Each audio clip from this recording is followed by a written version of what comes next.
my prayer today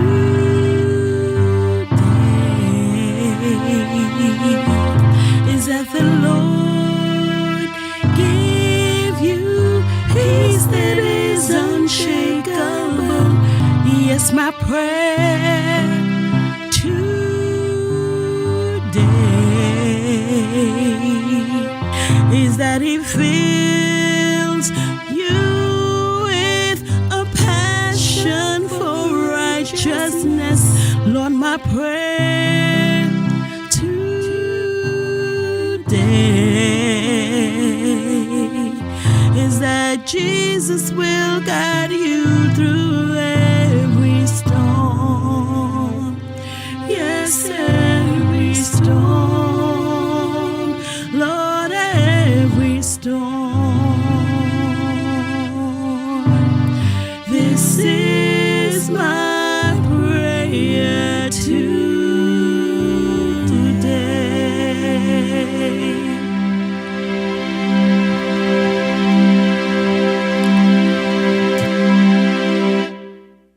I'm here because I am a roaring lion crying out righteousness.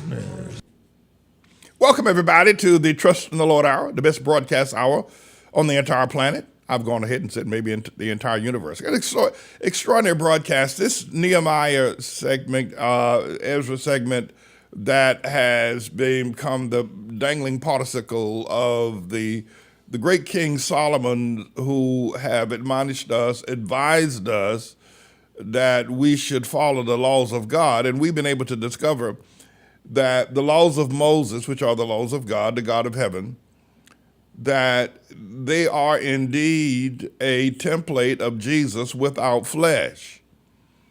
John, the maverick gospel of the four gospel writes that in the beginning, in John's Gospel chapter 1, he says, in the beginning was the Word. So all things emanate from the Word. In the beginning was the Word, John writes in John's Gospel chapter 1, verse 1, and the Word was God, and the Word was with God, and the Word became, in John's Gospel chapter 1, verse 14, and the Word became flesh and dwelt among us. So the genius of our God, who is God, gave Moses the template of what God is, what Jesus is without the flesh. And that as if you were given a perfect heart, you were given the power of miracles. And though I did not tell the engineer, I'm going to ask him to bring up the Gospel of John chapter 1. We look at this perspective of this mighty action of Nehemiah, this mighty action of Ezra has really blown my mind at this stage of my trek in ministry. But when we understand that the law of God is the laws of Moses given by Almighty God was the template of Jesus without the flesh. The law of God is perfect. The law of God has a perfect heart, has a perfect blood system, has a perfect, if you will, lung system, a perfect brain, perfect eyes.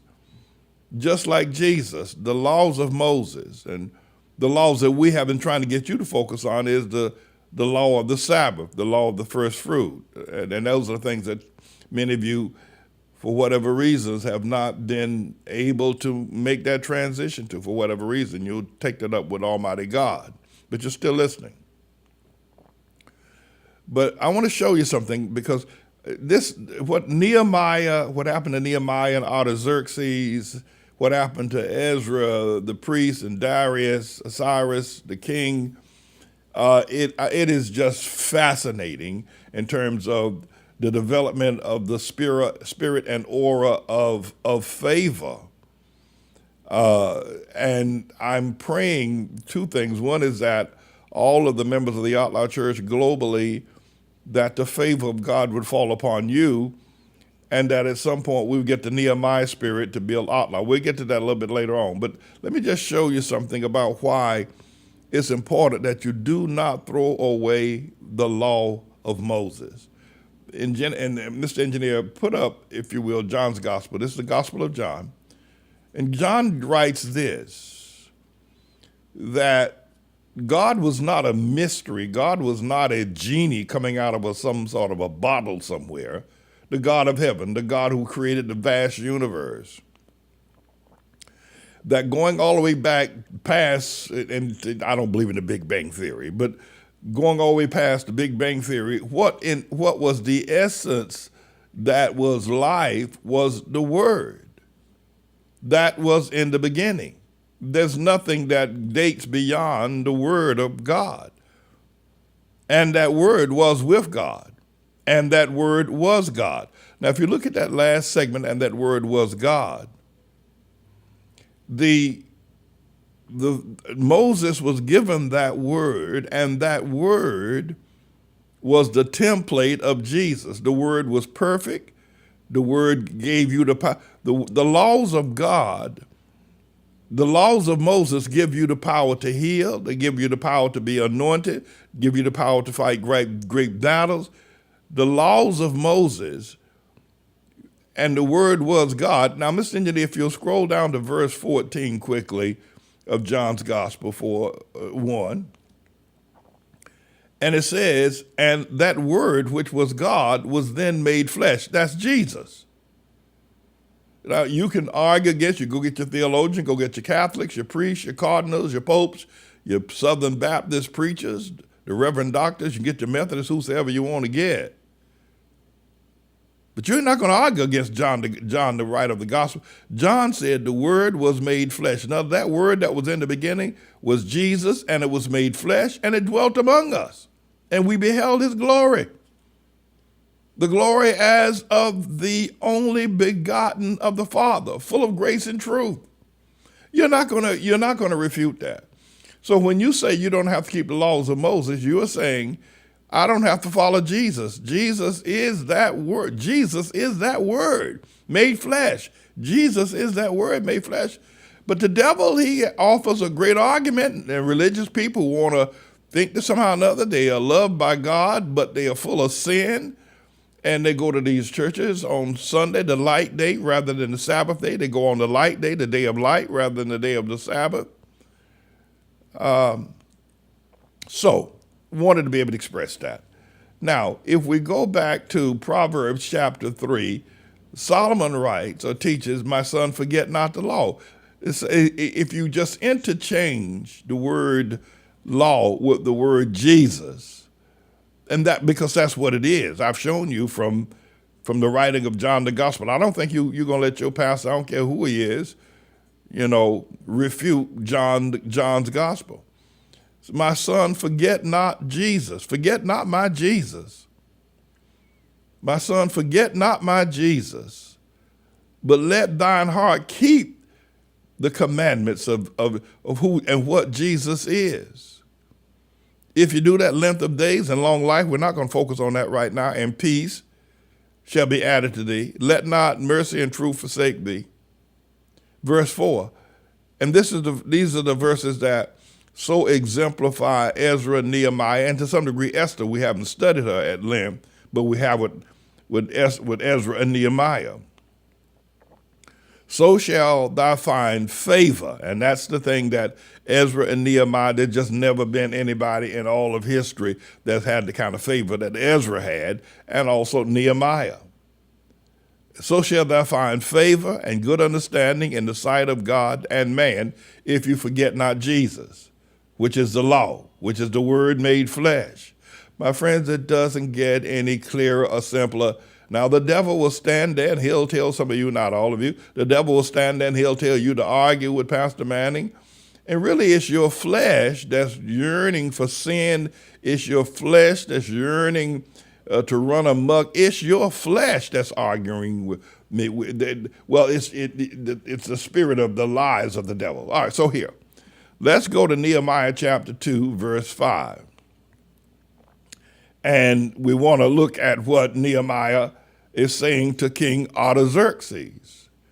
And he said unto the king, if it please the king, and if thy servant, who is Nehemiah, have found favor, and there you go.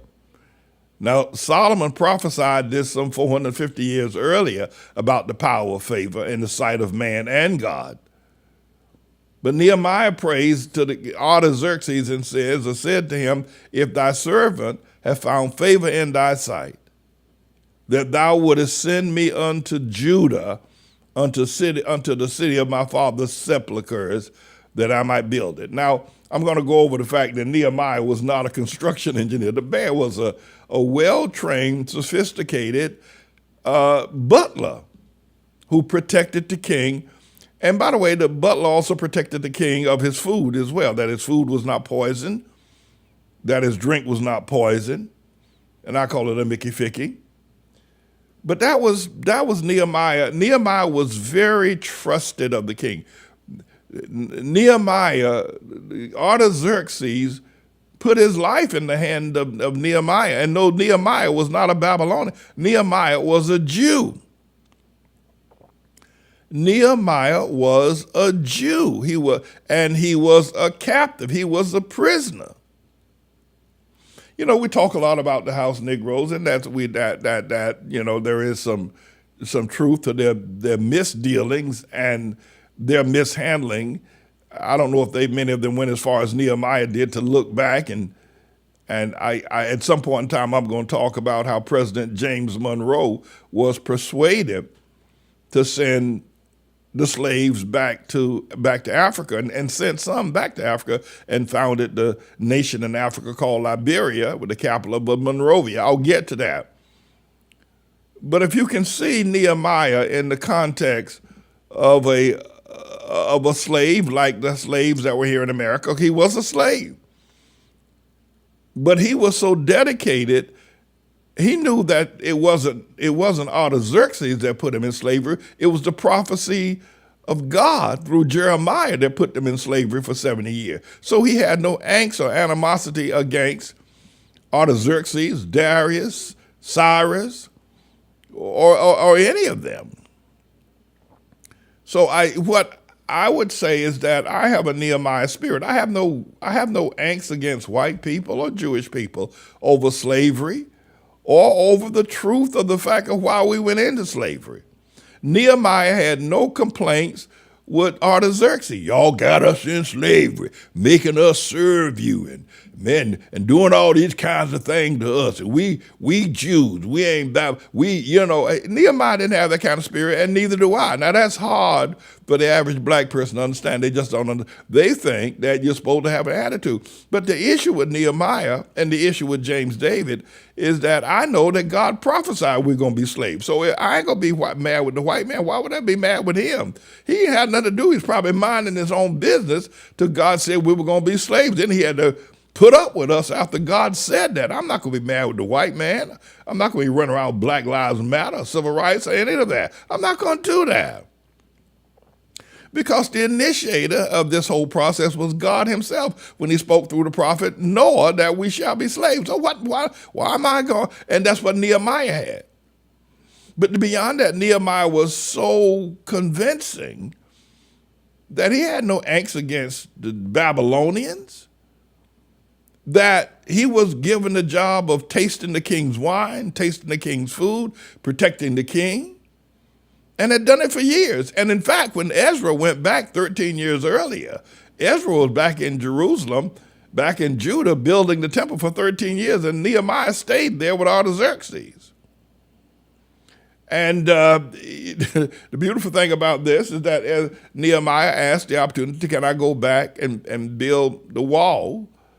And Artaxerxes, well, let's just read it. Verse 6, and the king said unto me, the queen also sitting by him, that's in parentheses, well, if I let you go, how long shall thy journey be? And when will thou return? Because I want you to come back. Here, I mean, it'd be like, next time, for those of you who understand me, who understand, I ain't got nothing against white folk. Listen, I'd rather stand with white folk than with black folk any day of the year. Because God gave the authority of white folk to make us slaves. God gave that authority. I'd rather stand with, God gave them authority. Well, let me stand with them.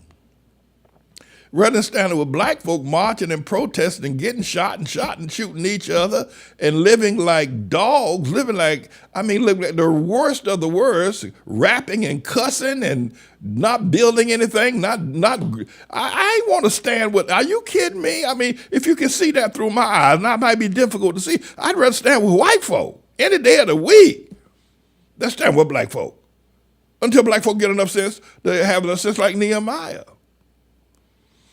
So, white folk ain't God. They're just carrying out the order of God to make us slaves. God ordered it through Noah, the preacher of righteousness. There ain't no way I'm gonna stand with black folk. I ain't marching with them either.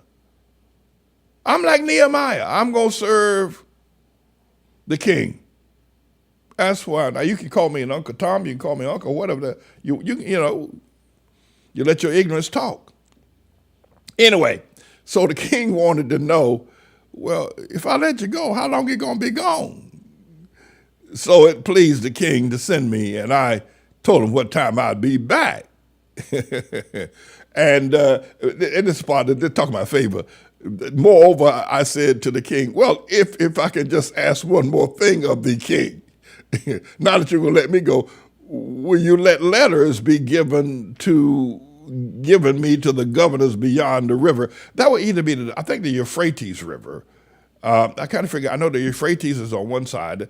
I can't remember which, the Euphrates and the Tigris River, they split up, and Babylon sits between the two rivers.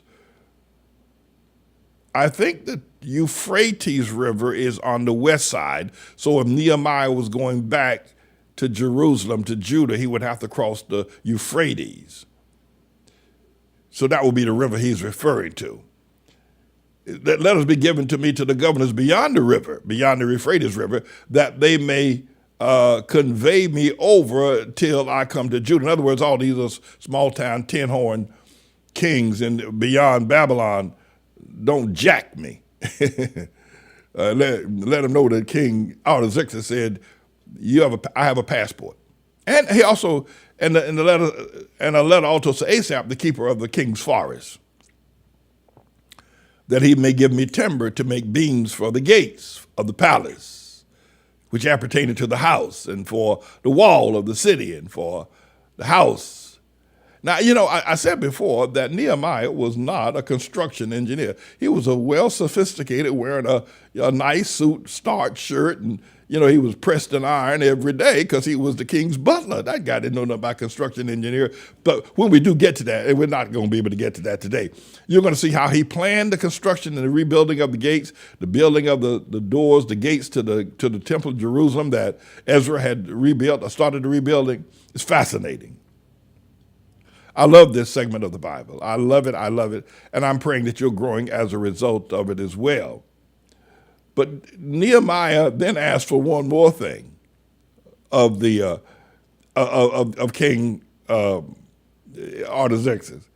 Would you tell Asaph, who is the agricultural secretary, king of the forest, to give me the timber, now to make the beams for the gate of the palace that appertained to the house of God, and for the wall of the city, and for the house that I shall enter into?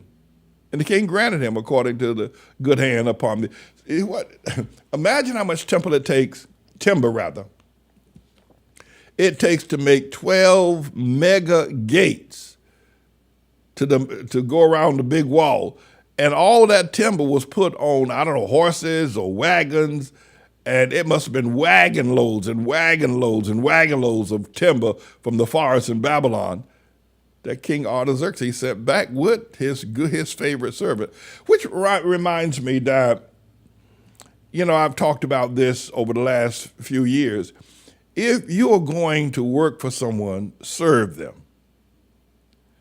If you're going to work for someone, serve them. And if you don't agree with them, if you think that somehow or another they don't know what they're doing, or you disapprove of their person, then leave them. Show that you're man enough to strike out on your own. Now, I'm not saying this because I'm whistling Dixie. Let me just give you an example. You say, Pastor Manny, you're always trying to prove something. Well, I am. Yeah, I am. Years ago, I was a young man, and I had been given the unusual opportunity to be a marketing representative for the global soap and toiletries corporation called Procter & Gamble. They made Tide, they made Crest toothpaste, they made Jif peanut butter. They were pioneers in making of Pampers. They made Crisco oil. I mean, they were Procter & Gamble was the joint in terms of they sponsored all the daytime shows called the Edge of Night and all that kind of stuff that went on during the midday in the homes on television. They paid for all of that. I got a job. I got a job working for them as a marketing director, marketing agent. And I worked for a few months. I'm not sure how long I worked, maybe for a year. But then I became very rebellious. I became incited with blackness and Stokely Carmichael and Rap Brown and the Black Panthers and, all that kind of stuff going on. And I became very radicalized. Angela Davis, and I became very radical. I was a young man, a suit and tie guy, right? And I had a great job, great income, great future. I became very radicalized. You know what I did? When I became really radicalized, I realized, well, I'm working for the man. So I went and I told Mr. Dodge up in White Plains on White Plains Road in Scarsdale, New York. I went up to see him and told him, listen, I'm quitting. He said, what? I said, listen, these are trying times and I can't work for you. And I struck out on my own. For a short time, I drove a gypsy cab. I did. I used to drive for a Black Pearl gypsy cab. It was a congressman who owned a cab company called Black Pearl. I struck out on my own. So listen, if you find that you don't approve of the man you're working for, the person or the company you're working for, show you're a big enough man to strike out on your own and do your own thing. If you disagree with him, if you're not willing to bow down, serve him, honor his purpose, make his business the best business on the planet, then leave and start your own or go work for somebody. But don't just stand there and grunt and groan. Constantly demonstrate that you ain't got enough power to step out and do your own thing. Because you can't, because if you could, you would. You ain't stronger than him. You need him to pay your rent, yet you got an attitude with him. That is ridiculous. Nehemiah did not have such an attitude at Artaxerxes, even though he was a slave. Nehemiah served Artaxerxes as if he was serving the Lord himself. And let me go you one further. If you can't serve the man that God puts over you, you ain't going to serve God. You can't serve God. Inasmuch as you do it to the man that God's put over you in the factory and the business and whatever it is he's put you, if you can't serve him, you can't serve God. This is important, and it's important. One of the principal things that we can do in terms of bringing righteous men, of a mass number of righteous men to all in one fell swoop, is to get men to understand they got to serve me. And once they understand that Nehemiah principle, I don't care where they come from. Men come from the islands, they come from Africa, and they realize, serve Pastor Manny. Don't disagree with him. Don't try to judge him. Don't talk about him. Don't, serve him. If you could get that spirit, and I believe we're going to get it, thousands upon men at one time say, no, we're just going to serve Pastor Manny. We're going to serve him. We ain't going down that other road. Then we got righteousness, and then we're going somewhere. And so it's important that we understand the lessons of Nehemiah and the favor it brings. Because if you serve me, God's going to bless you. I'm going to tell you this right now. If you serve me, God's going to bless you. Now, many of you are out there who don't work for me, but you can serve me even if you live in, Oklahoma City. Live in, Norman, Oklahoma. You can serve me right there from Norman, Oklahoma. And if you do that, God will give you great favor. It's very important that we understand that lesson. Very important. Now, here's what I want to do before I got to take a break, and I'm coming back. I'm not through that. I got some more that I want to teach you about Nehemiah and about this this tremendous favor that's bestowed upon him. Is that last time you and I were together, I was telling you about that one of the ways to change the dynamics of your experience and to grow by 20%. If you start wearing cowboy boots, you're going to become a different person. You're going to see life from a different point of view. You're going to become physically a different person. And in addition to being patient, well, I'll tell you what, I'm going to take my break. And when I come back, I'm going to tell you about the cowboy boots event, right?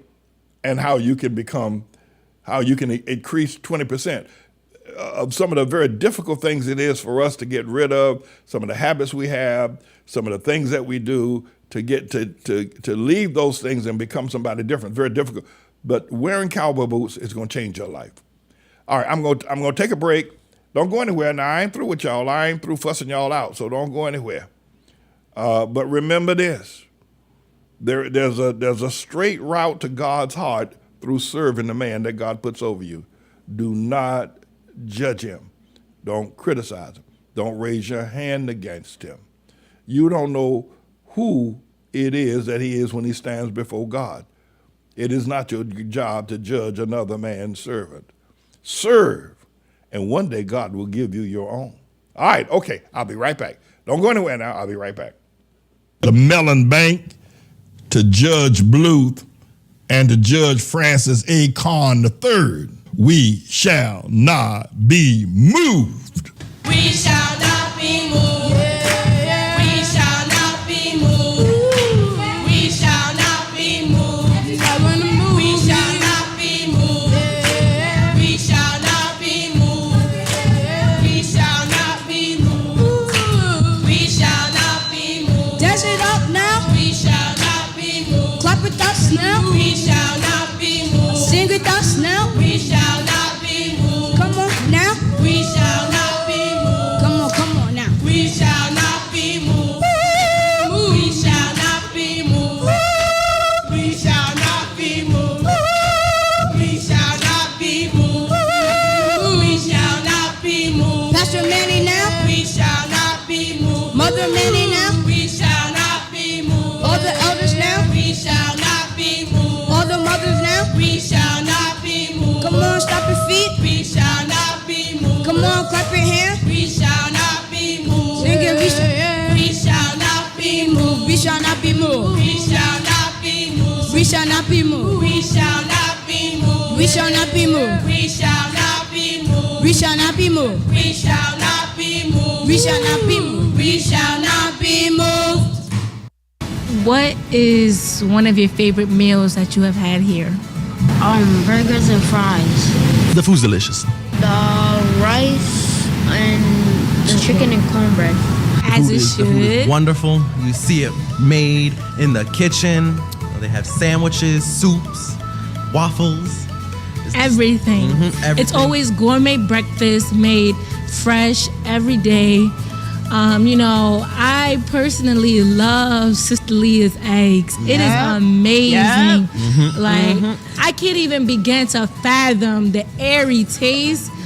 Literally, guys, a couple days ago, I was by the kitchen and I was just, the eggs was just really good. It was really good. Really agree good. with that statement. Really good. What do you think about Pastor Manny? How do you like it? I feel like Pastor is a very great man. He's honest, he's giving, and he likes to help the younger ones become future leaders. Yes. I feel like that's a great trait because now people nowadays, they don't really care about others. They care about themselves. They have the trait to care for somebody else, to listen to their problems and help them grow as another person. It's rare to find, and I feel like that's a great trait about him. Great Tomorrow School would not have existed if it wasn't for Pastor Manning. Our school is not like any other school in the world. Pastor Manning makes sure that this is the best school in America, and it is. Now, meritocracy means that I'll be skipped, but to me, it is something that will help me to make a better future in my college days. I will figure out what I want to do in my life soon, but for now, I'm not sure yet.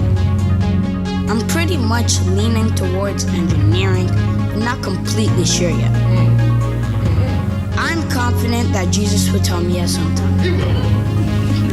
finally, I want to thank Pastor and Mother for making this school and preaching righteousness to me. Pastor, you are a great man, and today I hope to honor you. Also to Lord Jesus, because without God, I never would have achieved anything great in this way. It's because of this school that I'm even experiencing meritocracy. Thank you all, and peace. All right, so now in the event with Nehemiah and this extraordinary demonstration of the favor of God upon both Ezra and Nehemiah, and right now we're focusing on Nehemiah, that Ezra had returned some 13 years earlier back to Judah after Cyrus had written a decree and given him letters beyond the rivers to the governors and judges, kings beyond the river, beyond the Euphrates. And also Darius had given him all of the gold, all the silver vessels, all the gold vessels, all the gold shields, all the gold spears, all the timber, all the shittim wood, all the curtains, all the badger skin dyed red. All of that had been stored in the temple at Babylon that had been taken out of the temple that Solomon built. All Solomon's gold was now given back to Ezra. Ezra, truckloads of gold was given, and Ezra brought all that truckload of gold, and not one thing was stolen or misplaced on the journey, which took a month or so to get back to Judah and Jerusalem. 13 years, Nehemiah didn't go back with that initial group. He stayed. What I want to point out, because a lot of people look at me like, and I can understand ignorance, I can understand the fact that most leaders, including Dr. King, were just not from God. Many were satanic. And so the infusion of foolishness, the infusion of rap music, the infusion of foolishness into the mind of the black man is you have to give him you got to give him some mercy. But let me say this to you. Nehemiah was a slave. But when the Emancipation Proclamation was issued by Cyrus for the slaves to return to Judah, to Jerusalem, Nehemiah didn't go. He could have, but he didn't. He was set free by Cyrus. Cyrus said he didn't go. It is reported vaguely and faintly in the history of slavery here in America during the Emancipation Proclamation and the Civil War, the ending thereof, that many of the slaves chose not to leave their master on the plantation. Now, you're not going to get that taught very much because it seems too much like biblical truth, but it's true. Many of the slaves said, well, we're not going back. Now, there were a couple of movements to go back to Africa. One was under President James Monroe, who actually sent hundreds of slaves back to before Abraham Lincoln. He sent hundreds of slaves back to Africa, and they founded the nation called Liberia. And it existed pretty much as a free slave from America nation for many, many years. I'll talk about that as well. But the other item, of course, was Marcus Garvey, and more lately in the 20th century, who wanted to take a movement of take all blacks back to Africa, and we'll discuss that. What I want to say is that Nehemiah could have gone back, but he said, I choose to stay with my master, Artaxerxes. 13 years later, he's given one of the greatest rewards you're ever going to see anywhere. Well, it was second greatest to Ezra, quite frankly. When God said to Artaxerxes, you can go, but you got to come back. You my chief butler. Will you please come back and serve me? Will you please come back and taste my food, taste my wine, make sure that my house is safe and protected. Nehemiah, if I let you go, will you come back? And Nehemiah said, yes, I'll come back, master. I'll come back. I'm a Nehemiah. You can dislike me all you like. You can call me whatever you want. I got it going on with God and with man. You can call me a Nehemiah. Hey, you can listen to all these thugs called rap artists and these whores called rapping women. You can listen to them all you want.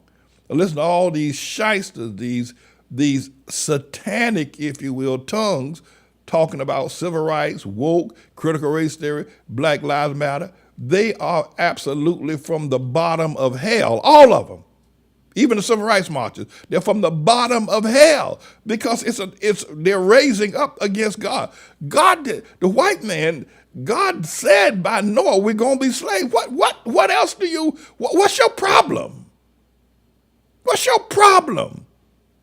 He said the same thing about the Jews, that they were going to be slaves. What's your problem?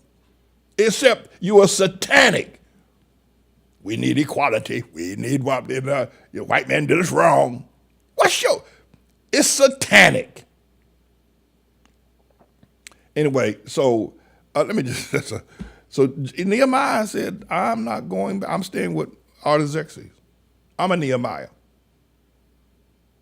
And I can tell you this, Nehemiah got down on his knees and he prayed for the ignorance. Nehemiah said, Lord, my people are ignorant. They sinned. They wouldn't keep the law. They wouldn't keep the Sabbath.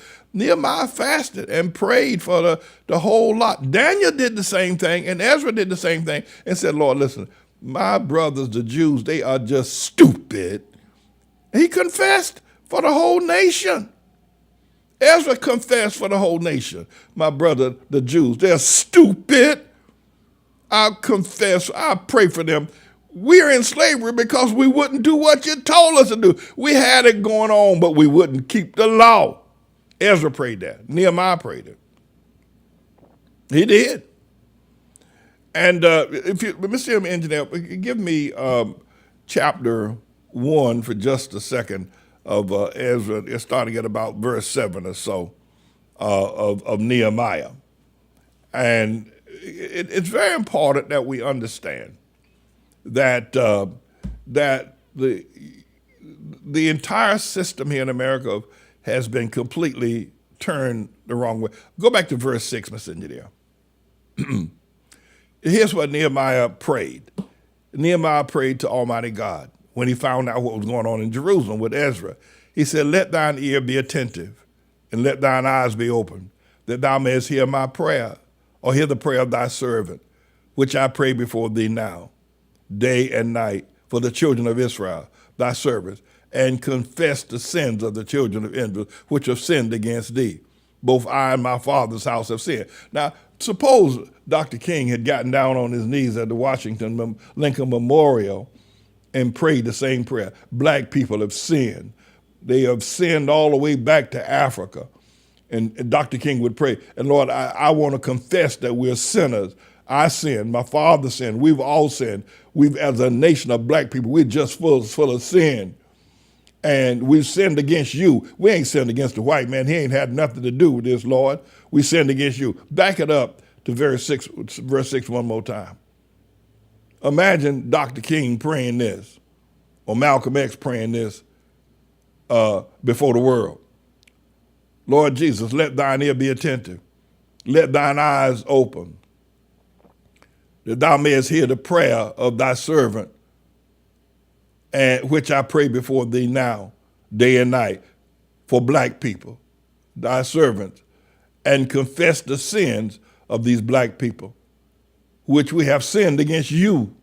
Both I have done it, and my father's house have sinned. We have dealt very corruptly against you, Lord, not the white man. We dealt against you.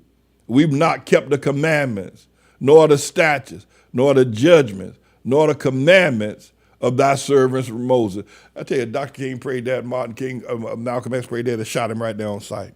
They would have killed him right there on sight. That's right. They would have killed him right there on sight. Even white people would have been killed. But that's what's necessary for us right this day in modern day, postmodern America. That's what's necessary for black people to get down on their knees and confess before God that they have sinned, not against, the white man's not their problem. The sin that we have done is against, and your eyes will have to be open. And I don't know if everybody's eyes are going to be open to this truth. Let me just turn a circle. My time is last time we were together, I talked to you about one of the ways you can increase who you are as a person by as much as 20%, which is a mega change of life and a major grasp of power. If you can grow by 20%, and I said become patient, make hard decisions, that kind of a thing. Serve and teach whoever it is that you have an opportunity to teach, if it's just one person. But I've come up with this, the Lord gave me this the other day. was that for men and women, by the way, let me put women in this, is that wearing a pair of cowboy boots will change your persona. It'll change who you are. So the other day I went to look at, I said, those turquoise colored boots that I showed y'all the other day, I said I was gonna get a pair of those. But I went online to order them and I found out they only go up to size, they only have in stock now, up to size 10B or something. So I kept, this boot, I wanted to get, let me show you this boot. This is the boot I wanted to buy because I got cowboy boots already. I've been wearing them for years. So I wanted to buy this boot, right? But right now, in stock, I really would like to have that boot. But they only have it in size, up to a size 10, and I wear an 11. And so I don't know where can I find it someplace, some other maker that makes that. Well, that's a very special design. But I also thought, well, maybe some, men have small feet and some boys want to buy cowboy boots. So they have cowboy boots for, for sizes below 8, if you have a size below 8. And this is some of the ones you can get. This is one right here. And we can post up where you can go online and figure it out. That's one that you can buy. And that's another one. That's a nice one, right? That's a nice cowboy boot right there for if you have a foot smaller than size 8, now going back to about 5 or 6 or so. And that's a nice one there right there as well. That's a nice one. It'll have a bit of a blunt toe, but a nice red and leather that looks good together. If you have a smaller feet, and for your sons, if you want to buy one for your boys, if you want your boys there, then that's a smaller size there. Now, I think that's Gator right there. I don't know what that is. Anyway, is there another one? That's it. But there are sizes, and then I don't leave the women out because you can get cowgirl boots too. So, Pastor, what you doing? Peddling? What you doing? Peddling boots? Somebody give me some money? No, man. I'm just telling you. You put on a pair of cowboy boots, it's gonna help increase you. It's gonna change your perspective. You're gonna see things a little bit differently. You're gonna feel a little bit differently about yourself. And so I'm urging you to buy yourself a pair of cowboy boots, and don't buy any. If you can get a cowboy boot in lizard, that's an exotic skin. Get that, or ostrich. Then it's a little bit more expensive. You get ostrich, or if you're gonna get gators. Now the gators are very expensive. You're gonna spend $400-500. You're gonna buy a pair of gators. But I would suggest that you do that, and it's just gonna make you. It's gonna help you. It will every time you put them on. It will remind you that you want to grow by 20%. It'll be a reminder that we're on a mission to grow by 20% and to increase. So I wanted to put that little insert in as well today. One other thing I want to express, and I'm coming back to this extraordinary anointing called favor, and this extraordinary, this extra extraordinary event with Ezra and Nehemiah. I'm a Nehemiah and a Ezra. I'm both. I said I'm Nehemiah. No, I'm both. And I would even raise the question that all that gold that Nebuchadnezzar took from Solomon's temple was given back to Ezra to take back to the temple in Jerusalem. It would raise the question about whether reparations would be something that would be appropriate. And, I have not been so much in favor, not that I'm against reparations. What I'm against is the people that's calling for it, because I think they're all a bunch of snakes. The politicians, were they governors or congresspersons or mayors with black faces calling for reparations, or college professor, they're all a bunch of snakes as far as I'm concerned. It's not so much that I'm against reparations, I'm against the snakes that's calling for it. So, but that's everything that, and you have to, when I was studying this morning, and the mind of God, the majesty of God, to let the gold vessels that Solomon had made, specially handmade, to not be destroyed over a period of nearly 500 years. They remained intact. The gold platters, the silver platters, all that was kept in the temple at Babylon for 500 years, and not one of those vessels were lost. Not one of them. Not one of them were lost. I've also looked at. I enjoy studying the Word of God. I do. I love the Bible. I love the Word of God. I was looking at the fact that Jesus said, "Okay, y'all didn't keep my commandments. Solomon built this beautiful temple, and I had to leave it. I just couldn't stay with y'all. Y'all stink. Y'all stink." So he left, and he called Nebuchadnezzar to burn the temple down. Ezra comes back and rebuilds it. And God says, "But I'm going to rebuild it. This is Solomon built it. I'm going to rebuild it." And he rebuilt it.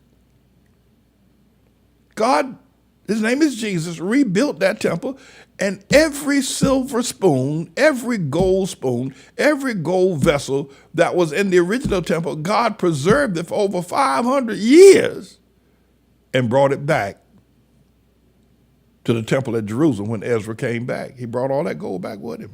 That is fascinating. That God would not let one hair, one spoon, one label, and one curtain be lost. That God did that.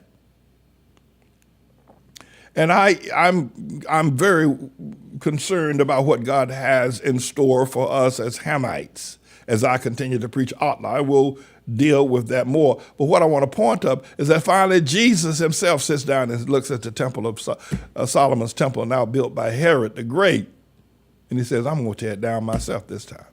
Not one stone will be left upon another." That's in Matthew's Gospel, chapter 24, verses 1 through 3. Jesus said, "I'm going to tear that one down myself."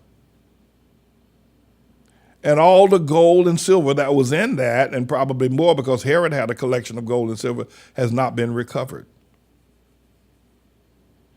The Ark of the Covenant, we believe, was given some 900 years earlier to Queen of Sheba, and she took it back to Ethiopia, and it's in a town called Oxium now in the northern part of Ethiopia, way up in the hill country of Ethiopia, up by Lake Tana, is the Ark of the Covenant with the Aaron's rod that budded, the jar with the omer in it, and the originals tablets of stone that God wrote the commandments on is all in that wooden Ark of the Covenant. Is in a place now in Ethiopia called Oxum. That's where it's at now. But all the other gold has been, and Dan Brown, this psychopath writer named Dan Brown, this pervert, this blasphemer writer named Dan Brown, wrote a book called The Golden Grail. Yeah. And he declared that he had gotten one of the vessels, because actually when the temple was destroyed, the Roman government came in and destroyed the temple. Those vessels that were in there, some of them may have been lost in the actual deconstruction of the temple, and others could have been taken away by the Roman soldiers. I'm sorry, the Holy Grail. I said the Golden Grail. It was the Holy Grail. And there's a group that was formed about 1,000 years after the destruction of the temple in Jerusalem at 70 A.D. called the Knights Templar. Now, this group called the Knights Templar means the temple keeper, knights that kept the temple. It was them after it had been destroyed. And they became a very powerful group, Knights Templar. They became like a security group for travelers at the times of the Middle Ages and Dark Ages, and they were a security force. They were very powerful. They killed a lot of people as well. But they allegedly said that they had one of the vessels that had been used in the temple that had been built by Solomon, because we don't know where those vessels are now, except for that one that Dan Brown said that the Knights Templar had. And they also, then Dan Brown then went ahead and lied and said that Mary Magdalene, that Jesus and Mary Magdalene was getting it on and he made her pregnant. Well, you know that's a lie. Now, why is this important? It's important because Jesus saw that the temple itself would have prohibited me from entering into the covenant of the Lord Jesus Christ. So the temple and all of its structure had to be utterly destroyed. And Jesus did the same. Now, he tore down the temple in Jerusalem during the days of Nebuchadnezzar, to be sure, 945 years before the birth of Christ. But if that temple was remaining today, the Jews who will not acknowledge Jesus as Lord would be lauding that temple remains. But God showed them in the destruction of the great temple of Herod that it was over with, that the gates have been opened for the Hamites and the Japheth to enter into the salvation, that the law, they were no longer under the law, but the law of God, the blood of Jesus, that the Shemite, the Hamites, and the Japheth can now come, and that temple will not be there as one single solitary place that defies the opening for me and for others to come to the blood of the Lord Jesus Christ and the laws of God, and to keep the laws of God. Jesus said this to the woman at the well who asked him a very poignant question.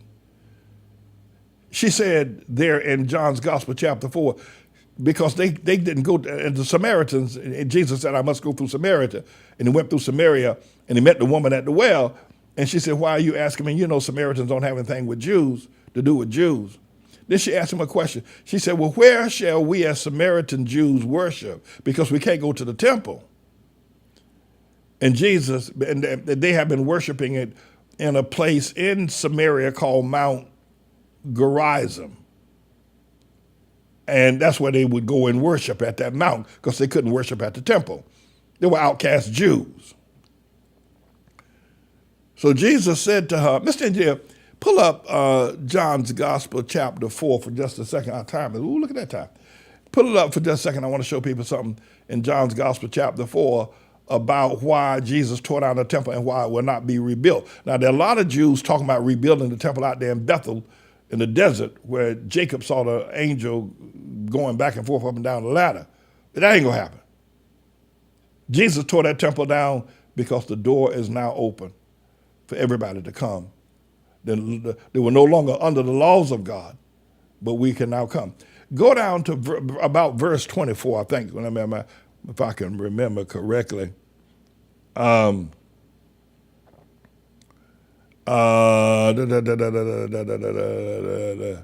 yeah. Go back up to verse 20. Verse 20. This is why Jesus tore down the temple himself. He personally tore down the temple, and it was never to be rebuilt.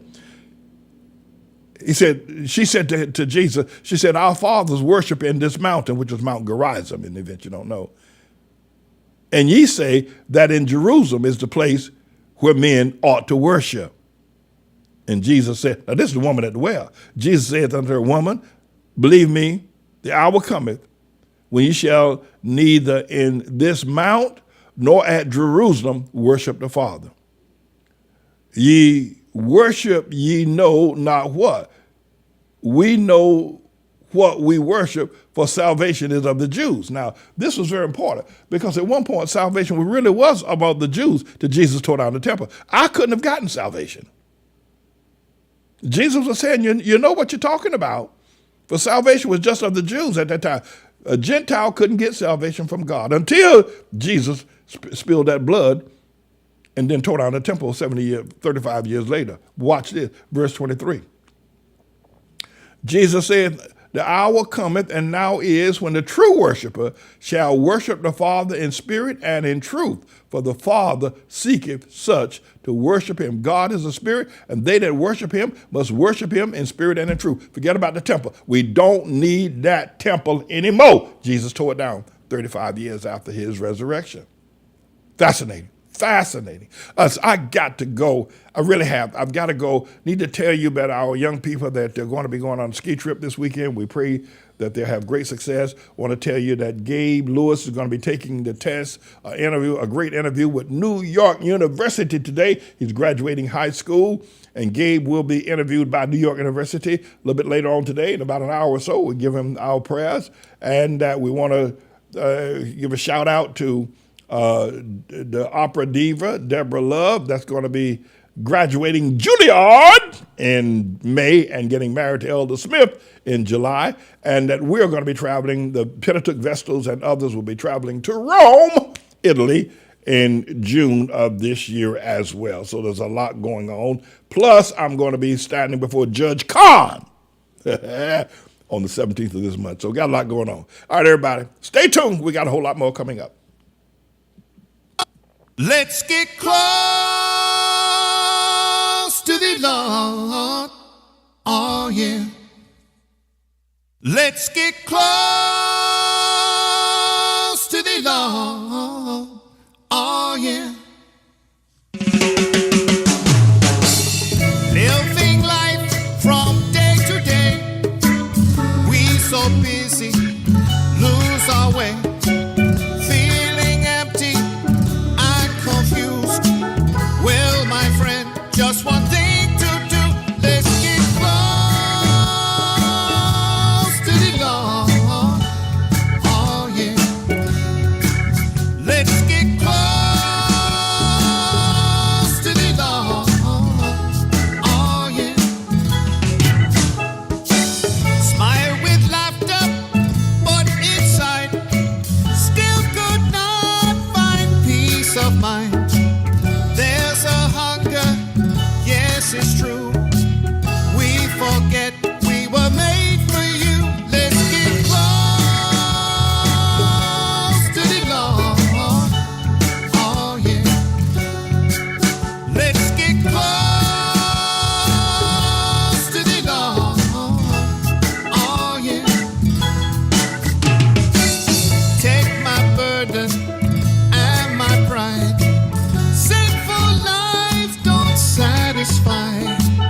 Only Jesus has the touch. Heal our guilt and lift us up. Let's get close to the Lord. Oh, yeah. Let's get close to the Lord. Oh, yeah.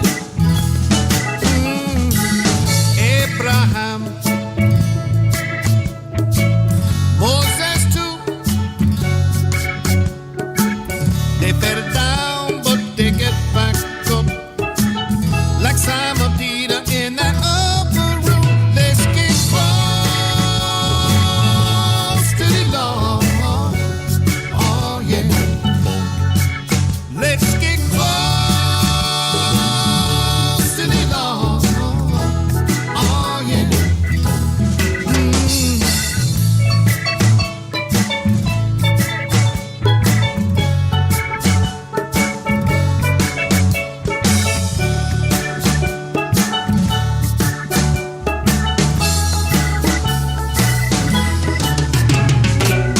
All my shackles melt away. Precious promise, still the same. If we ask, then we receive. Even if we don't know what we need, let's get close to the Lord. Oh, yeah. Let's get close to the Lord. Oh, yeah. Oh, yeah. Oh, yeah.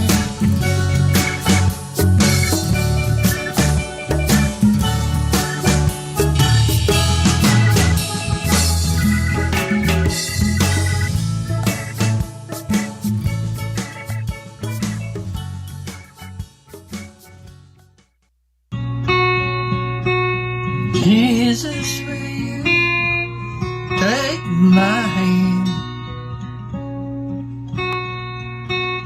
Because I'm the Lord's servant. I'm asking now is to give truth a chance. All I've ever told anybody is the truth.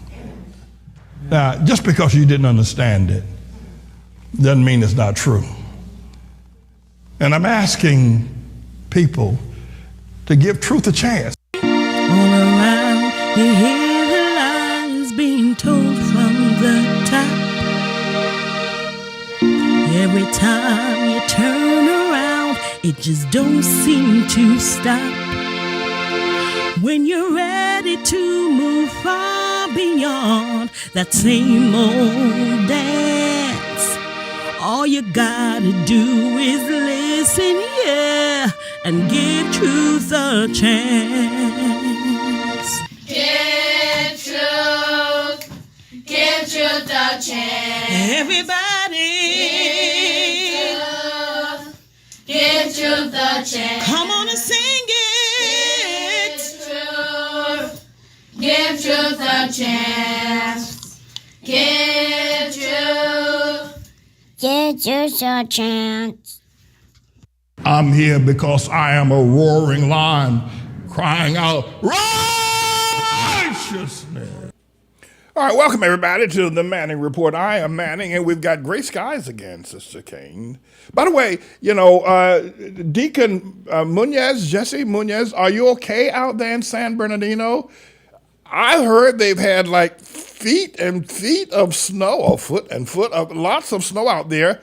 And so I haven't heard from Deacon Munoz. Normally he writes to me once a week. I guess I'll hear something from him shortly. But snow is unusual in San Bernardino, California, where he's at, I think. So that's the belt is slightly north of Los Angeles County. But Deacon Munoz, if you're okay, please let us know how things are going with you out there with all that snow that's being dumped. And the weather's changing.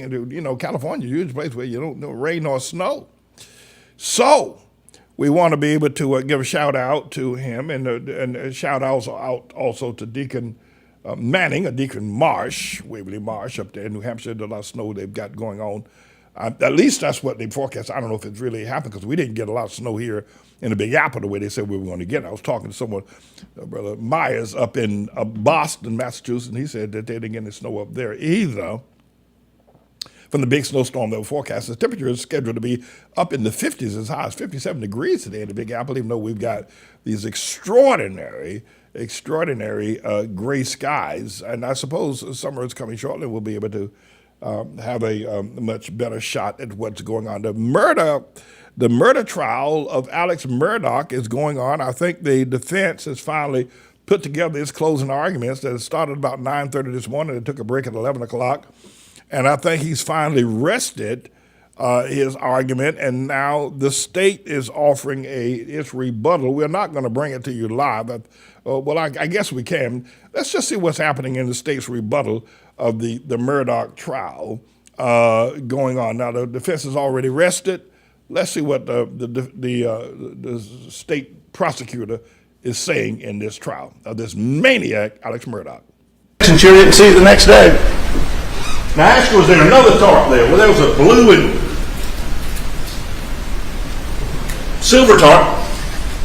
Picture of it, too. That wasn't it, though. This was all blue.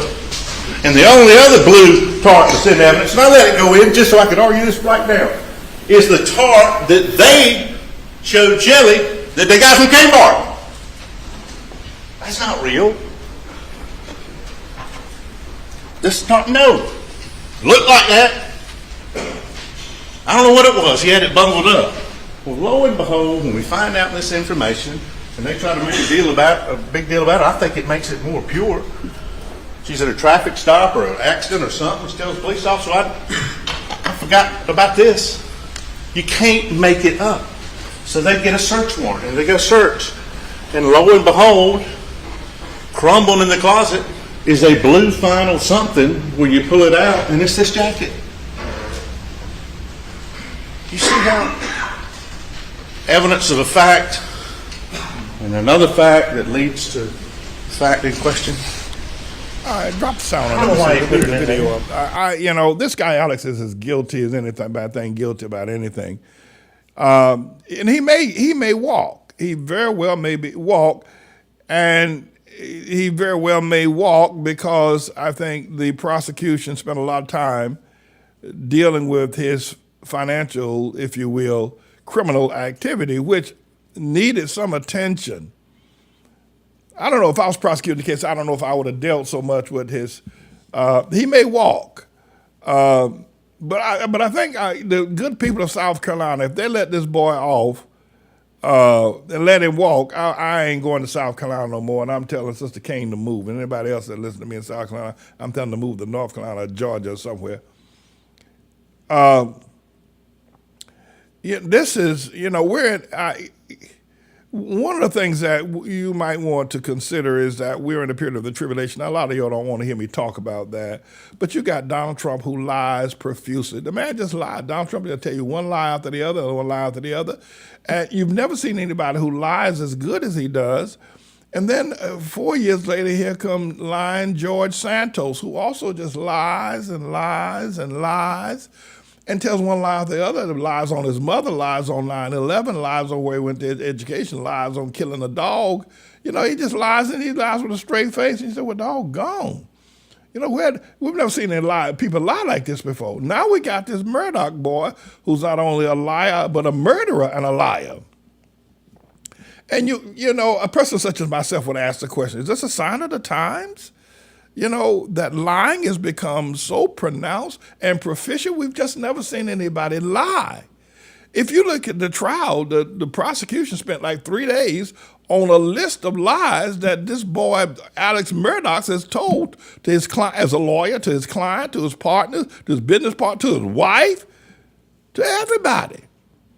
He just lies. George Santos lies, Trump lies. Now you got Kevin McCarthy lies, you got Mark Meadows lies, you got Rudy Giuliani lying.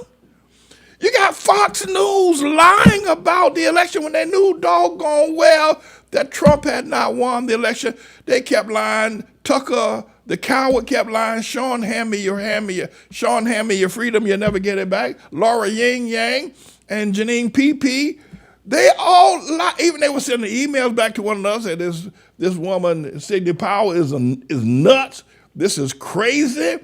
We got to stop this. But they would get on television, Tucker the coward, and Sean, hand me your freedom, you never get it back, and Jean PP and Laura Yang, and they just lie all night on television, knowing that they're lying with a straight face. Sean, hand me your freedom, would just lie.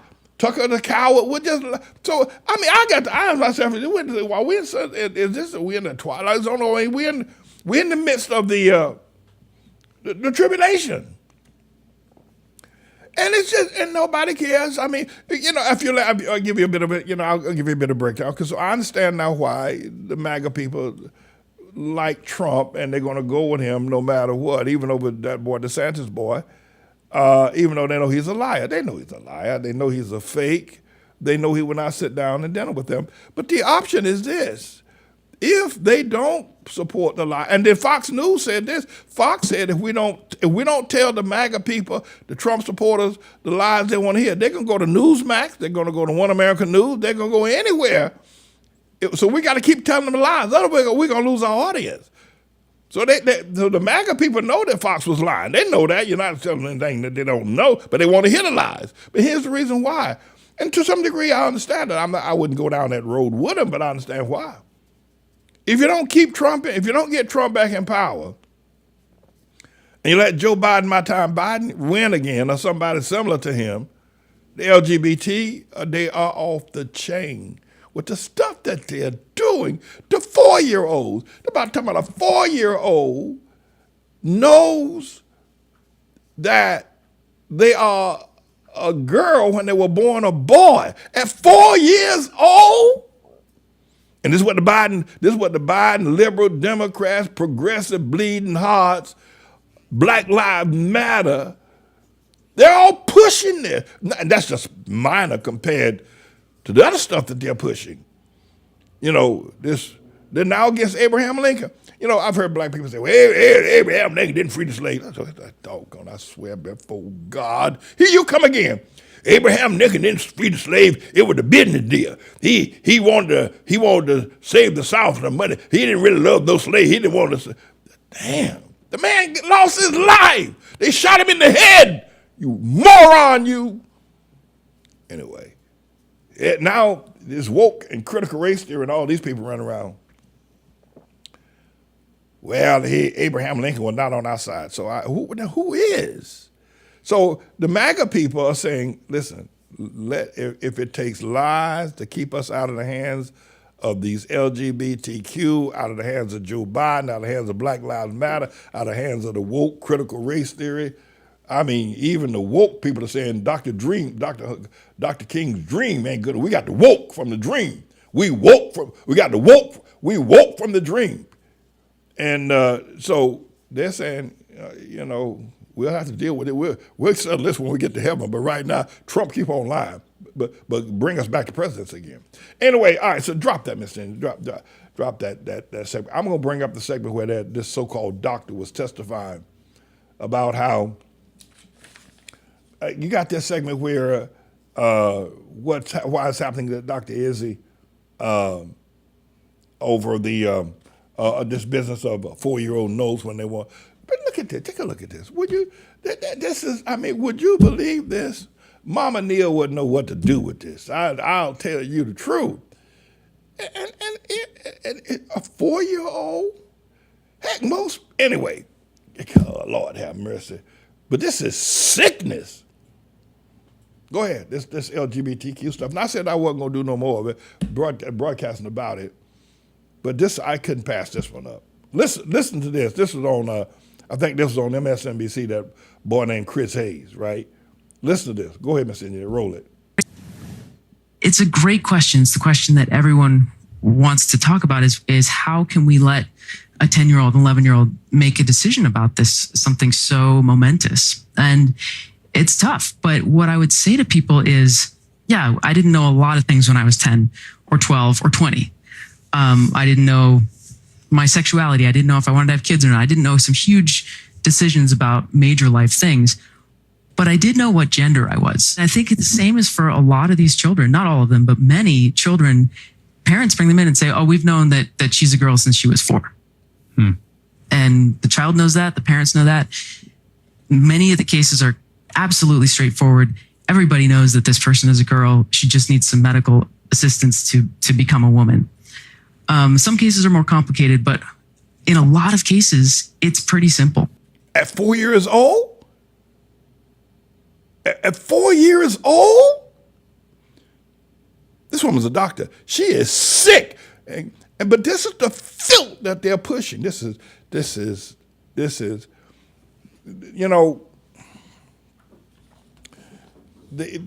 very fact that this is going on in America right now, and it's happening because the churches are silent. Southern Baptists, they don't perform same-sex marriage, but they might as well because they're as silent as church mouse.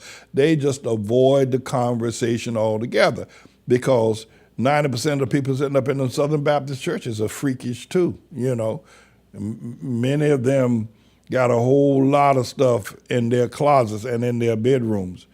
And so they go to Southern Baptist, like sit on the front row as deacons, sing on the choir, put on them choir robes, and go out there and evangelize on Tuesday night, then go to Denny's restaurant after they evangelize.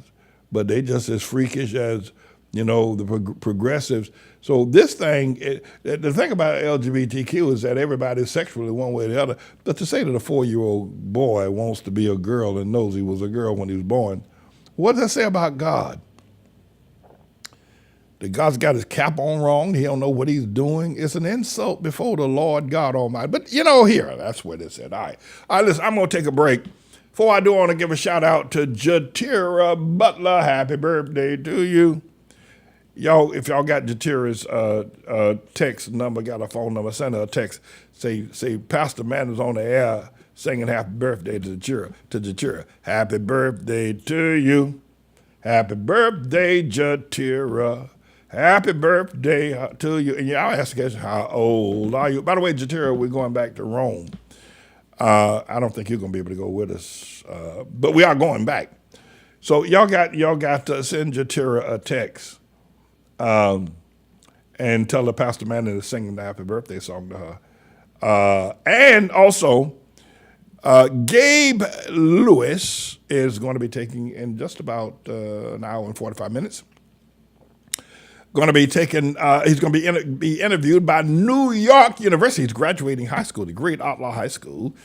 He's going to be graduating in just a few moments, graduate at the end of this year. and off to college as his mother called him a what she called him, songwriter, editor, film, I don't know what she called him. But at any rate, Gabe is going to be into that. We got a lot of things going on. I'll make more announcements on the other side of our break, but we're going to take a short break. Don't go anywhere, because we're coming right back. The Mellon Bank to Judge Bluth and to Judge Francis A. Kahn III. We shall not be moved.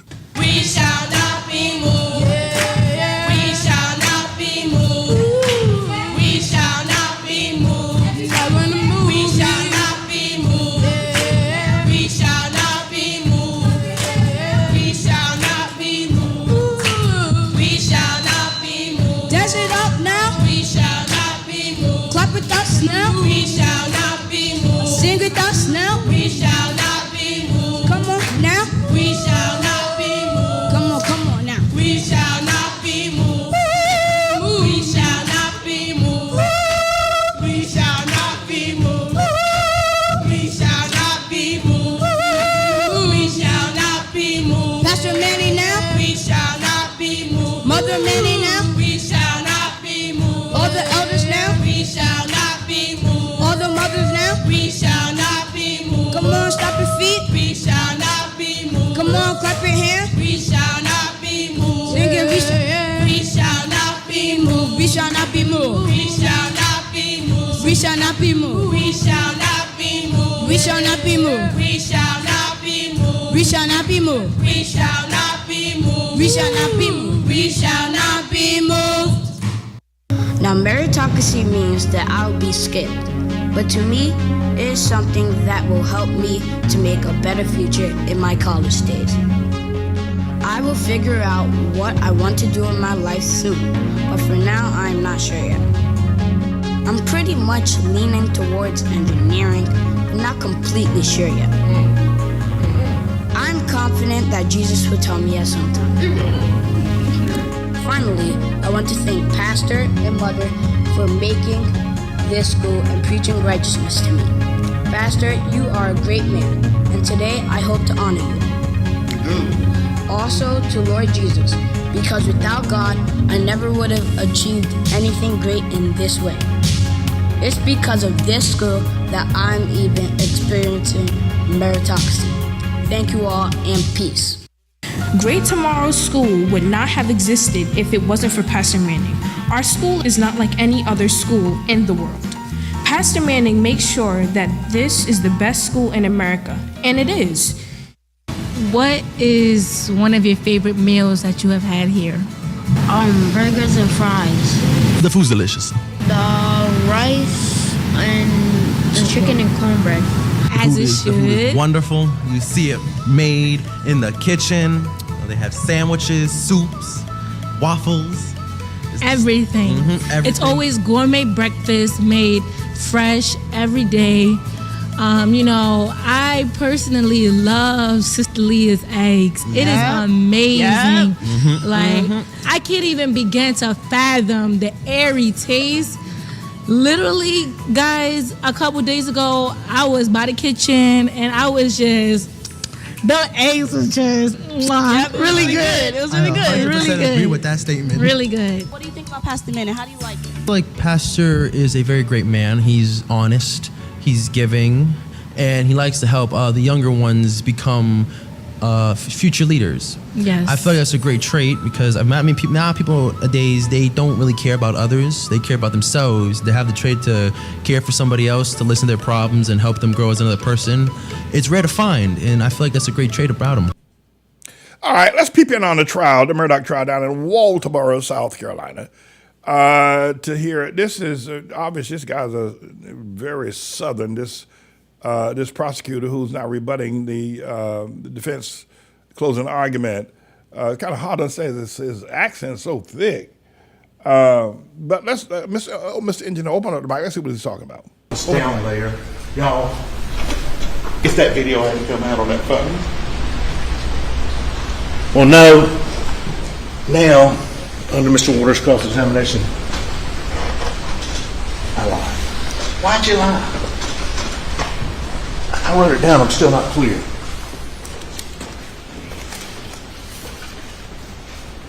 I had paranoid thoughts. Usually I can take a deep breath and get through it. But I couldn't, so I just lied. Once I lied, I continued to lie. And he continued and continued and continued until 627 days later when he took his stand, the first time he'd ever told anybody. Anybody. He told his family, he told his friends, he told everybody, and they believed him. I wasn't down there. Why is that so critical? That's the time of death. That's when it happened. That's what the records show. That's when the conversation, yes, it is important. Paul, who used his phone all the time, Paul was in a conversation about the dogs, interacting. Well, send me the picture. He does. And then it stops. Yes, that's when it happened. And then Maggie's phone. A little bit text. She reads that text. I think she went to her car. Y'all decide. Nobody knows. One person knows. She goes to her car. And she's got some rings there she's putting back on. I think she's got 2 rings there, and she's putting on another in the car. Maybe they've been working the kennels. There's one shooter. There's only one shooter. And she hears that shot, and she comes back around. She hears the shot. She reads the last text y'all will have in there. I think she opens the thing about Solicitor Murdoch. He doesn't. And then you don't see anything else. You don't see anything else on the phone. So is that common sense? Yeah, that's when they were gone. Yes. Yes. When they interact so much. Yes. And you open my mic. That's common sense. I think what this prosecutor is arguing right now. And that's why it's so important. Back in on him and just what he's arguing now is that the Alex Murdoch, the murder took place nearly 2 years ago. At the time, he said he wasn't on the scene. The murder took place at an area on his estate called the Kennels, where Maggie Murdoch, who was a lover of dogs, kept a lot of kind of dogs on the kennel. That's where the murder took place. And he said to everybody, he wasn't there. When he arrived and found them dead, that's when but they were killed before he arrived. That's what he said. And what this prosecutor just said is for 627 days, he told everybody, no, I wasn't there, no, I wasn't there, no, I wasn't there. The problem was that he didn't realize that on his car, there was a thing called OnStar that tracks everywhere you go. These people got you on your phone. Maggie Murdoch's phone also was tracking system. They were able to pull up the tracking information about where she walked to, when she heard sounds, etc. So through the evidence that OnStar and his cell phone indicated that he was there, and a lot earlier than he said he was there. He finally, after all those years, got on the stand there, then said, okay, I lied to y'all. I was there. That should be enough to convict him. But we're going to see how all this all turns out. Mr. Engineer, pick up the sound again. Let's see what he's doing. This guy's hard to understand. He keeps walking back and forth. Can't even see his face. And you know, he makes a poor they're putting these law enforcement on trial, talking about blood evidence, talking about other things that were presented to the grand jury, that blood evidence was investigated and the state didn't offer it. That's what you do in your prosecution. Didn't try to offer it. Now they're trying to put us on trial for doing our job. Think about that. Blame everybody else. Look into this. And let's forget this guy. This guy is the reason why the case ought to be lost in the first. Not the Alex Murdoch murdered his wife and his son. The man's a psychopath, and that's why he was able to do it. But this guy is awful. I don't know anyway. Drop the whole scene, Mr. Engineer. I've had enough of it. All right, so I want to go now to 2 Hamites, black people. Let me just try to get my language structure right on who I'm going to call what. Two congressperson, one from New York, the other from Florida. The skies are clearing up behind us. Look at that. And they happened to meet on the steps of Capitol Hall yesterday and had a bit of a shootout. These 2 black men. So let's eavesdrop on what roll it from the very beginning, Mr. Engineer. It's cool I have two people in my state that could be president. I don't know about New York. That's all I'm going to say, though. That's all I'm Who in your saying. state could be president? Who? Oh, shit. DeSantis? Come on, man. DeSantis doesn't have a Man, shot. 45, He's a white 45. nationalist. Oh, stop that. He's a nationalist. He's a white supremacist. No, he's not, man. He's anti-gay. No, he's not. anti-woman. No, he's not. No, anti-black. Listen, there's no He way is he can be anti-gay. president. My former colleagues in the legislature. Who's the other one? Who's the other Republican one? and Democrat. When all that stuff was coming up last year, I called them. I said, "Tell me what's happening." They were like, "It's really not that, but people are trying to raise a fuss." Why can't those who have been incarcerated, who are released, who have done their time, why can't they be re-enfranchised and be allowed to vote? They are in our state. No, That's they're already not, happening. man. They got to Jamal, pay all I kinds of voted fines for and the all bill. that. Jamal, Anyway, y'all be I voted for the bill. Jamal, I was there when Well, they who's the drafted it. second guy? Who's the second guy? Second person? Second? Is it a Come woman? on now, you already know that's Trump and Ron. Trump and Ron? Trump and Ron. That's two different people, man. So Trump claims Florida now? He don't claim New York anymore? He been claimed Florida. 2 years now. Bye, Felicia. Been claimed. That's what he said. Bye, Felicia. That's what he said to Kathy. Oh. He told Kathy Hochul, like, he said, "I gotta Listen, go." both those dudes gonna get crushed. Stop. By who? The man at 1600? Gretchen Oh, please. Whitmore. Yes. Biden passed 3 bipartisan pieces of legislation after an insurrection during a global pandemic, come opened on, back up man. the Come on, schools, man. Are we killing talking- are the we talking gay. about the And he infrastructure 80-something years bill? old. Oh my God, that's fantastic. That These was two Republican guys, Congressman Byron one is, Donalds of Florida and from Democratic Florida, the other- Congressman drop Jamal them, Mr. Bowman Engineer. of New York. One is from Florida, the guy with the tie on. He's named Donalds or something from down in Alligator Country down there in Florida. He's supporting Ron DeSantis for president, and he says that potentially if Ron can't do it, then Trump will do it. And this other guy's named Jamal Bowman. He's from up here in New York. Among all the, I don't know where he's. I think he's got some if you're Caribbean blood or something in him or something like that. I've seen him before. Anyway, so they're debating. To me, I think they look like two jive artists. They look like two minstrel artists. Jamal Bowman kept putting his hands on the other boy, what's his name, McDonald, whoever it is, putting his hand on his chest, and I think they realized they were on camera, so they're just putting on a little show. But if you listen, the things that they were raising as an argument was quite serious. I don't see anything funny about that. I don't see why you got to be self-evasing, about that. And he said that Ron DeSantis is a white supremacist. I don't believe that. I don't believe that Ron DeSantis is white. So he may be a whole lot of things, but I don't think he's that. He is against LGBTQ. He is.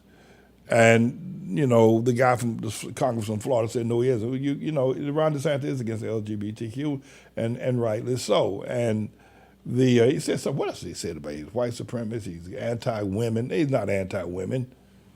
Not from what I've heard about Ron DeSantis. He's pro-woman. Anyway, so I thought that was a bit of a, they realized they were on camera, knew they were going to make the news. They're probably trying to catch up with Marjorie Taylor Greene and Lauren Boebert, and Alexander Ocasio-Cortez. They're trying to catch up with them. So they were, trying to make themselves look important. But my take is this, is that the fact that they are black and they're in Congress has not advanced I got a thing that, and I just can tell you a little bit personally about myself. I've been sent here to Harlem by Almighty God. God sent me to Harlem. He sent me here to clean up the mess, the way he sent Titus, out to the island of Crete. He's put in order those things that are found wanted. And that's my assignment. That's my job. I've been sent. God's given me the wisdom and the understanding to recognize the problems that black people have.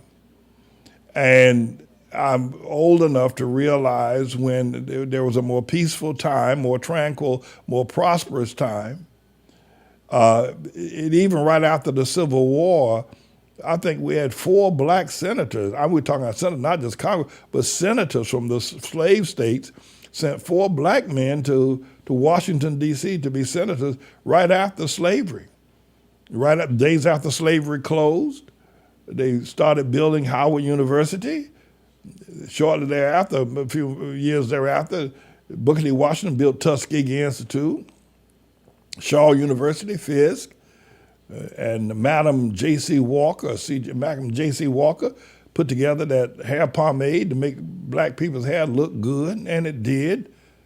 And they had the North Carolina Mutual Insurance Company. Black people were very prosperous.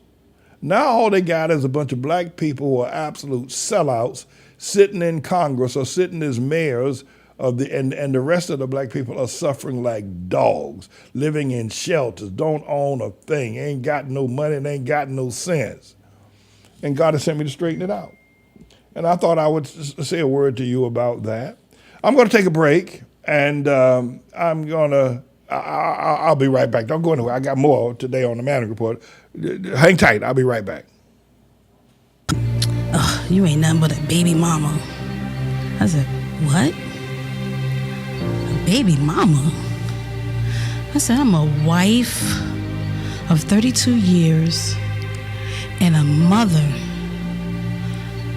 of a graduate with his bachelor's degree, cum laude. I said, I'm a mother of a lawyer who graduated law school. I said, I'm a mother of a student in a master's program. I said, I'm a mother of a videographer / musician. Then I said, I'm a mother of an ambassador. Don't ask me why I said Genesis was an ambassador, but yes. And that's when I awakened with tears in my eyes. Because I never thought that I would see people clap for me and tell me good job for being a good mother, when I thought at times I knew I wasn't a good mother. Am I a good mother now? Did I do right by my children? I said, did I do right by you? His Lord said unto him, well done, good and faithful servant. Thou hast been faithful over a few things. I will make thee ruler over many things. Enter thou into the joy of the Lord.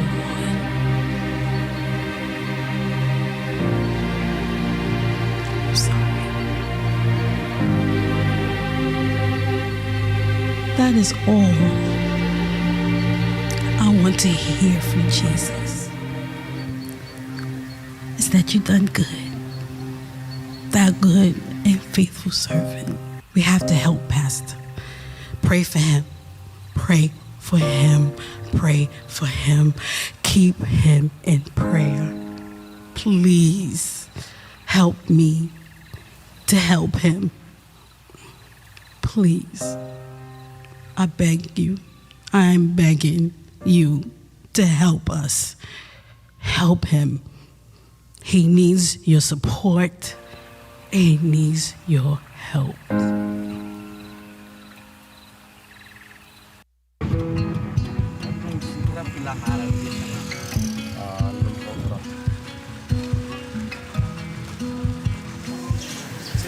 Maro mihitsy olo miteny. Maro zany le olo miteny fa misy sasany miteny izy zanakanahy lera za tsy mahavoataizany mihitsy. De eka oa, fanjara koa izy ty fa de fa tezaiko foana fa ataoko zay mahabe anazy. It is a belief that a cleft can be a curse, so often even from when they're born, they are rejected children. Efa voateraka izy, efa hitany ma izy nisy problème iny, de izy niteny hoe tsy zanako, hoe mitaranaka anay tsisy an'io, de izy boko lasa, de izy taravaviko amizay zao nanampinampy anakaty.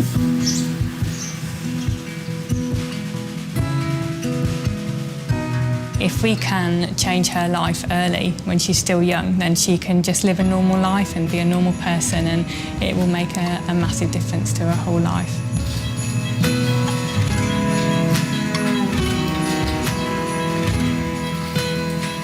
It's not just the physical appearance, it's being able to eat and also speech.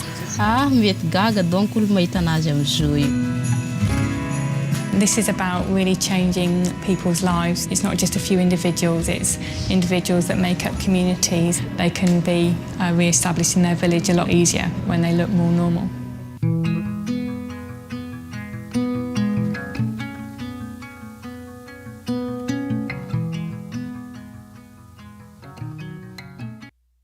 And as of right now, you are a dangerous man. You've got a master's degree in theology and truth. And it's not to say that they had it all figured out, but you have a master's degree in truth. They want you silent. If they can do it one way, get you diabetes, get you cancer, and get you to die off. You think they'd try that? Pardon? You think they would try injecting me with cancer or diabetes or something of that nature? Well, that's eventually how they want you to fall off. They don't want to get caught pulling too many bodies out of a certain area at one time. That's why they're setting up the generation gaps so one generation can't communicate with the other. Judge Kahn, I have just 2 words to say to you. Jenny Craig. Judge Bluth, apparently you aren't very good at geography. Ottawa is located near Marcus Garvey Park, the Apollo Theater, and Malcolm X Boulevard. So in this holy neighborhood, we Hamite leaders have a long history of not giving a damn about you dumbass bastards. Mellon Bank, you money changers want to come into the Ottawa Temple and charge $10 million and not expect Dr. Manning to take a whip and chase you off of our property? Hear the word of God, you banksters. Ezekiel 18:13, you hath given forth upon usury, and hath taken increase. Shall he then live? He shall not live. He hath done all these abominations. He shall surely die. His blood shall be upon him. You filthy lucre whores, put that in your portfolio, on your way to a burning eternal hell. All right, friends, I need to inform you that I will be appearing before Judge Kahn. Of all things, I never thought I'd get a second bite at the apple to appear before Judge Kahn, who gave a very stern ruling against us going back nearly a year and a half ago. But through our legal fight and wrangling, and by your financial support, I cannot tell you how much I appreciate y'all. We have spent over $700,000 trying to avoid paying out $3.4 million to the Mellon Bank. We're going to sue them and get it all back, and we're going to use it to build a big education center. Once we sue them, we're going to build major structures here. But I have to tell you, thank you for y'all support. But because of our legal tenacity and strength, though we have been shanghaied by lawyers, lied to, hoodwinked, bamboozled, we're still holding on, and we're going to win. Right now, I'm meeting with a group called the Ottawa Legal Defense Team, and we have 4 offensive. We're no longer on the defense. We're no longer defending against the Mellon Bank, against the city of New York, against shyster lawyers. We are now on the offense. We're going to drag them into court. We're making them come to court and tell us why they've done these atrocities. This is a very exciting time here at the church. We are really thankful that God has brought us to the point where we didn't lose. When they were attacking us, making us come to court and charging us, we didn't lose. But now we're at the point where we're going to turn the corner and make them come to court and explain to us why they did to us what they did to us and see how well that works out. But I can't thank you enough for what y'all have done, your support. Now, that does not mean that we don't need more financial support. You know we do. It takes a ton of money to run this ministry, but thank God y'all been giving. Thank God y'all been giving. And I want to so I'll be appearing before Judge Kahn on the 17th of September. So let's kind of keep that date as a prayer date that we go before him. And we'll see what's going to happen. I'm not going to give more details on the air. There are a whole lot of people that don't like me. And I don't know whether maybe I shouldn't say they don't like me, but you know, I guess people have just got problems with, you know, my success. I don't know what it is. And I don't have a mega church and 50,000 members sitting up in there like Joel Osteen, but I'm the pastor of a very powerful ministry in New York City and across the world. And a good friend of mine named Dr. Lee Johnson, I told Dr. Johnson, we were both Dr. Johnson and I graduates of Union Seminary, and I told Dr. Johnson, I said, brother, you real. When I talked to him, the brother's real. He just real. He ain't plastic. He's just real brother. But a lot of brothers, and he came to me the other day, and he was up here for Dr. Butt's funeral, Abyssinian Church. He came to me, sat down, and he said, Manny, I'm so proud of you. Boy, I don't know what to do. This is Dr. Johnson, Dr. Lee Johnson. He's a doctor now. He's got his PhD, Dr. Johnson. He said to me, man, I'm so proud of you. We studied at Union together. He went on to the doctorate program. I didn't go. I couldn't make it. And he said, man, you done put Otla on the map. He said, I can Google Otla and find it's on the map. I said, I'm so proud of you, man. Dr. Lee Johnson said to me. I don't know, we had a picture of Dr. Johnson the other day of him in the pulpit, but we'll put it up later. But a lot of other people got problems with me. I'm just being the quintessential American. I'm just being James David Man, raised down in North Carolina, sharecropper, spent time in prison, even on the chain gang. I owned the chain gang. I've had a wretched life, act like a still stock rigging fool when I was in my 20s. But the Lord got a hold of me. And now he just sent me up to Harlem to set things in order. I'm going to straighten this community. I'm going to straighten everybody out from Dr. King to Barack Hussein Obama. I ain't scared of them, who they think they are. I'm the Lord's servant. They don't know nothing about Jesus. So I wanted to be able to say those things. So keep praying for us, everybody. Keep praying for us. We're going to take this court battle. We ain't going to lose this property. This is a beautiful property. I tell you, it is. It's a Lord have mercy. By the way, let me say something to pastors. You don't have to have a mega church with thousands of people come. Now we got a fairly good, so we ain't no shrimp, but and then we got this media that we do on air every day. I'm on the air 5-6 hours a day every day. That's and I'm teaching something all the time. I'm on Monday through Sunday on the air. And we have got a global, we have an interracial audience.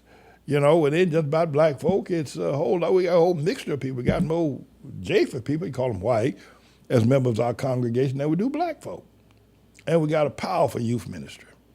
We got one powerful jam-up youth ministry to make you want to, I don't care what church you're in. You can be down there at First Baptist Church of Dallas. You look at our music ministry, you're going to have to say, take your hat off. Anyway, I want to make a couple of announcements. One is I want to celebrate Jatira, the original and the oldest Vestal, too, by the way. Jatira Butler is celebrating her birthday today. She's the oldest Vestal, and she's an extraordinary woman. And she grew up in this church. She grew up in the ministry, and she's doing a great work.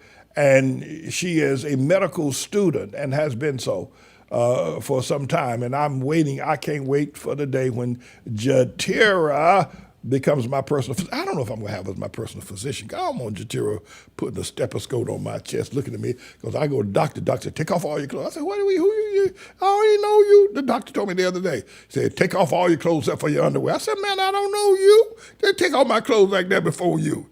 So Jatira, I'm not going to, no, you can't do that. I ain't going to have you examining me. I love your daughter. You're beautiful. I love you. And I pray for your medical career, but I ain't, nah, you can't be my professor. Because I ain't getting naked before you. You got to know something. But happy birthday to you. Now, the other thing is that Anna, did we get the letter yet, or are we still waiting on it? We got to, but Anna LaFleur, born at the altar of this church, as now, she is graduating New York University. I think she graduated Outlaw High School when she was 16. How old was she when she graduated? 16? 16. She graduated Outlaw High School. She's 16. I think that's right. Her daddy would tell me if it ain't. And she went on and she's graduating New York University School of Architectural and Urban Design at New York University. She'll be graduating in May. And she's at 20 years of age, and she's now been accepted at one of the finest architectural design schools, actually better than New York University, better than New York, better than there's another school out there there's a school out in Brooklyn. I forget the name of the architectural design school. She's been accepted at this college as well. So we just got the letter in today that Banana Anna has been accepted at this school at the City University of New York for further developing her architectural skills. And she's only 20 years old. She's too young. Anyway, but she's elder in Sabbath. Y'all know Sabbath, right? You know, she's that's Sabbath's oldest daughter. So what you gonna do? Anyway, so we want to congratulate them. I think can we see her there? They got all them babies there. Where's Anna? She's I can't see her. Oh, she's sitting right beside her mama on the left side of her mama. That's okay. All right, and that's her daddy with the red bow tie on. So these families owe me money, but now she's grown up and she's got a job. Her head is screwed on right. She works. She's graduated New York University. I don't think Elder LaFleur ever thought that would he be in charge of such great influence and power. All right, okay, and then we got the Lewis. Gabe Lewis, my boy Gabe, he told me his name is not Izzy, that's just his stage name, so we got to retract that Izzy, that J, and that Chris thing that I gave him the other day. We were backing all that up. Gabe, this is Gabe, and Gabe is graduating Outlaw High School this year. He's been accepted at several visual arts, film school. That's his talent. That's what he does. And he is being interviewed today at about an hour and 14 minutes. He's going to have an interview with New York University, where Anna is graduating from. Gabe is now being interviewed at New York University. And I got to tell you, Gabe's sister, his middle sister, oldest sister, Elizabeth, also graduated New York University in the master's degree program. So this is Gabe's family. See me, I'm there in the yellow suit, right, with the black shirt, the vest thing. That's Gabe standing beside me with the blue. That's his younger sister, Genesis, and then that's his father, Captain David, and his mother, Princess. And then outside Elizabeth, that's Elizabeth, my wife, is standing beside Elizabeth Lewis. Elizabeth Lewis graduated Outlaw High School as well. And then she went on to Berkeley College, and then from Berkeley College, she went to New York University, master's degree program. She graduated in the master's degree program from New York University, so she's a graduate. Gabe is now interviewing for New York University.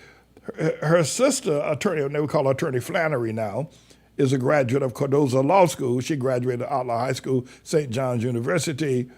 And Pratt is the name of that school out there in Brooklyn.